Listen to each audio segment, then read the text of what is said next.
हमारा कर्म ही होता, कोई हमको परेशान नहीं कर सकता।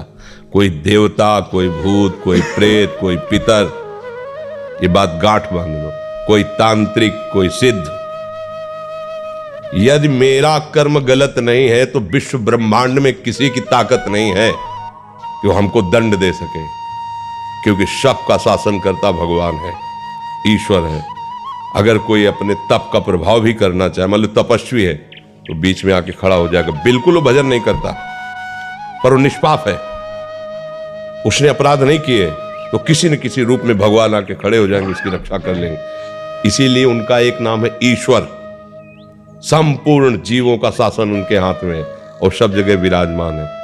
यार मैंने तो भगवान को पुकारा नहीं, लेकिन मेरा सब काम बन गया। ऐसा फंस रहा था, ऐसा गिरने वाला था कि मर जाते, ये लोग फंसा लेते। ऐसा कौन बचाया? तुम्हारे अच्छे कर्म, तुम्हारे अच्छे कर्म, बुरे कर्म नहीं। मैं तो फूंक फूंक कर पैर धर रहा हूं, जब से मुझे होश कोई गलती नहीं हुई हमसे। हमारी दुर्दशा लोग कर रहे हैं, हमारी दुर्दशा इससे हो रही, उससे, कोई दूसरा नहीं है। बोले तुम्हारे कोई चक्कर है, ऊपरी चक्कर है, लोग ऐसे कहते वो, अरे ऊपरी और भीतरी, केवल तुम्हारे कर्म का चक्कर है, दूसरा कोई नहीं है।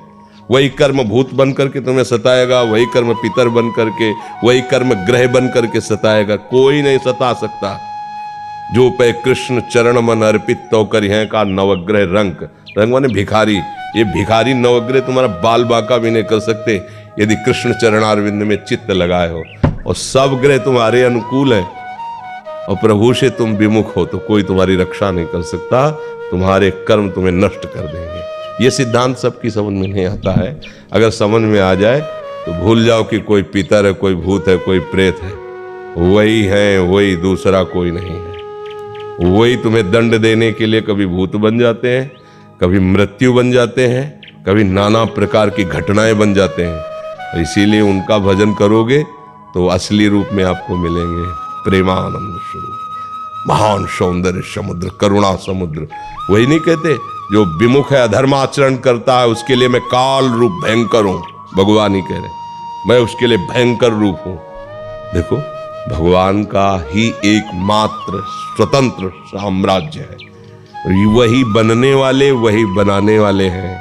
बस सावधान होकर उनका भजन करो, कोई कुछ नहीं कर सकता। जब आप मान्यता करोगे कि पितर हैं, भूत हैं, तो उस रूप में मिल जाएंगे। जाकी रही भावना जैसी, और आप बिल्कुल मान्यता हटा दो कि जो भी नाम रूप है हमारे प्रभु के ही है। हाँ, जो हमसे गलती हुई वो हम गलत हैं, हमसे पाप हुआ, हमसे अपराध हुआ, पर स्वामी हे नाथ आप कृपा करके क्षमा करो, कोई कुछ सता नहीं। देखो, किसी का अटैक जो होता है ना, हमारे तन पर होता है, हमारे मन पर होता है। देखो ना, मतलब कोई एक्सीडेंट हुआ तो तन पर हुआ, कोई ऊपरी चक्कर जिसे कहा जाता है वो मन पर होता है, भूतावेश, कोई भी आवेश मन पर।